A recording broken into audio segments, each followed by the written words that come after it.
Darren Steen here from FatLossLifestyle.com. I'm super stoked today for a few reasons. One is I'm leaning up and I'm feeling better about my body. My guns are coming back. I'm looking more muscular, and my body image and self-image is everything. It makes my confidence higher, so I'm excited about that.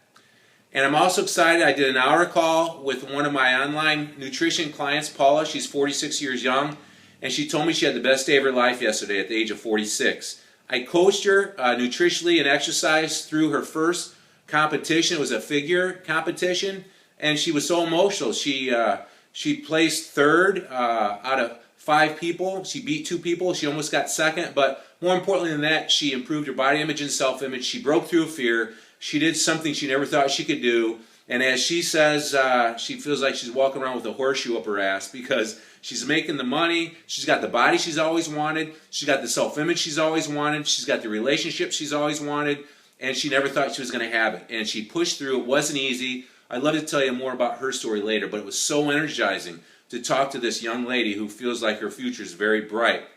Once we got her straightened out on how to eat and how to work out so she could have her best body, I want to talk about 4 things today in this video. One is time.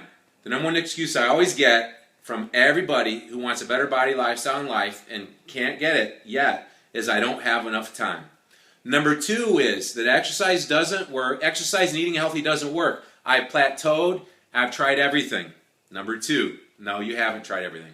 Number 3 is how to create a burning desire to push through the difficult task of working out and figuring out how to eat right and goal set, and how do you figure out how to create a burning desire that's going to make you push all the way through and finally have the body, lifestyle, and life that you've always wanted. And number 4 is the specific nutrition plan for you. How many grams of protein should you eat? How many grams of carbs should you eat? On what days? And the timing of that stuff. I'm going to try and clarify all that for you today. I know it's a big task, but I want to give you some good information. So number 1, I don't have enough time. Well, I got to tell you right now, everybody absolutely has enough time in the day for the 3 or 4 most important things in their life. What you feel deep in your heart is important to you, or they could be called character traits, or they could be called what you're passionate about. It's what's most important to you, you're going to make time for. You're going to make time for your kids. You got to make time for work because you got to pay the bills. You know that.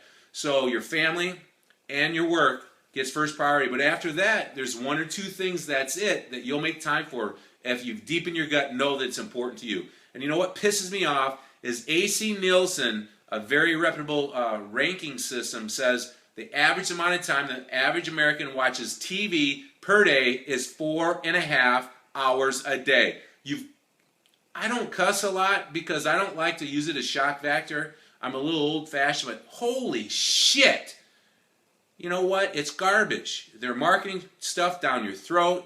4.5 hours a day. That's 2.5 months a year. You're hypnotized and you're a puppet on a string. Cut the TV down. Come on. You got enough time in the day for what's important for you if you make it a priority. But I understand. You've tried to work out before. You think you've tried everything on food, and it doesn't work for you. Well, you know what? I can help you figure out what will work for you. You got to put a value on it, and you got to realize you do have enough time. Some people say, wow, it's hard, it's time-consuming buying healthy food and preparing it and taking it. You got to eat 5 or 6 times a day. Well, you know what? Old habits, new habits are like old habits. Once you get them established, they're easy. If I coach you for 2 weeks, I could get you saving time because you go to the grocery store for 30 minutes, you buy everything you need, you use a slow cooker at night, you come home, you unpack it, you throw it in the slow cooker, you spend about 30 minutes shopping and about 15 to 30 minutes cooking. That's an hour a week.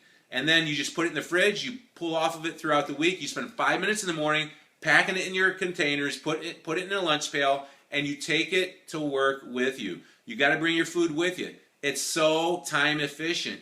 Stay open-minded. You have enough time for this. If you're not packing your food, you wait in line a half hour here, half hour there, you're eating crappy food. All week long, you spend about 4 hours waiting in line to get your food. It's processed, it's crap, you don't know how much you're eating. So don't tell me that buying your own food and preparing it is, you don't have enough time for that. You're going to save time. It's only hard or slightly challenging for the first 2 weeks. Once you get it down, it's like old habits. It's a part of you. You're going to save time. So why not eat the way you need to eat and save time? Just push through the fear factor, get some help, have someone teach you how you need to do it, and then at first it feels awkward or you fumble around, but after a week or two, you got it down. All right, number 2. So you do have enough time, right? Number 2, exercise and healthy eating doesn't work for me. I've tried everything. I've plateaued. It doesn't work for me. Well, you haven't tried everything. I promise you. Sorry, I don't mean to sound condescending. I know this is an emotional thing, but I've heard it way too many times, and everybody that's ever hired me, I've always pushed them right through that plateau, and they just sort of laughed at it. You haven't tried everything. All right, healthy eating does work. It's much easier than you think. We're going to talk about it in number 4 when we talk about personalizing a precise plan of action for you. So, eating healthy and exercising does work, and you won't plateau. You can always continue in the right direction once you got a game plan down. Number 3, how do you create a burning desire to push through the hard times? Because there are going to be some hard times. It's not easy. What I see that works perfectly well is having a health scare. Having a slight heart attack. I don't know what it's going to take to rattle your cage, because why do people smoke? Because they know they're going to die a miserable death with advanced emphysema like my dad did last year if they continue to smoke.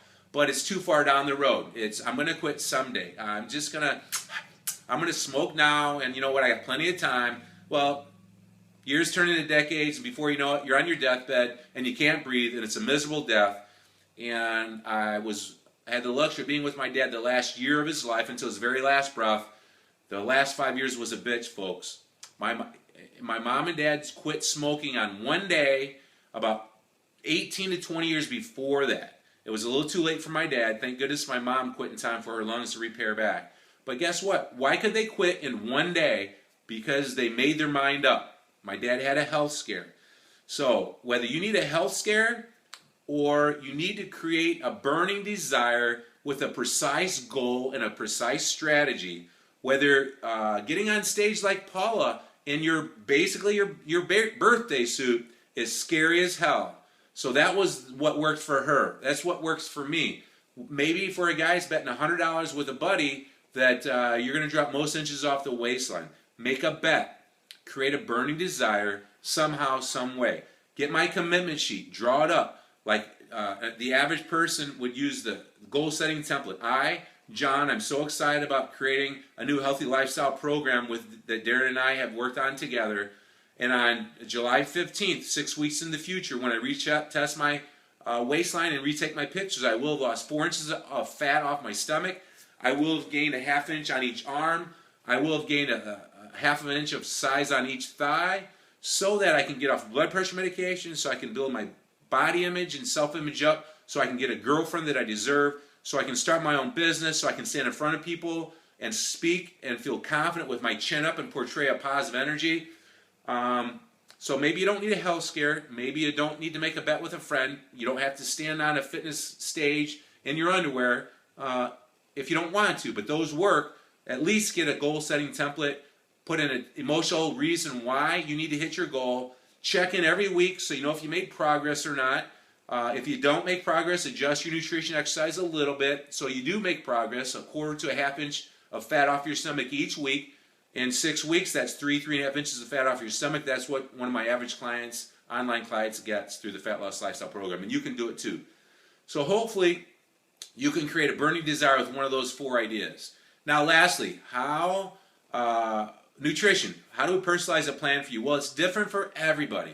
It's not difficult for me to give a client a starting point and do food logs, and we can tweak it each week as I stay in contact with them. I find out a few things about them, and then I give them a starting point. And then they do food logs. I get feedback on how they feel, the progress they made that week, how the workouts feel, how the waistline falls down, and then we tweak it as we go forward. So it's easy for me to give someone a baseline to start on.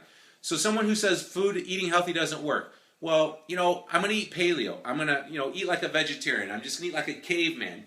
You know what? I don't like these fancy names for diets. It's common frickin' sense.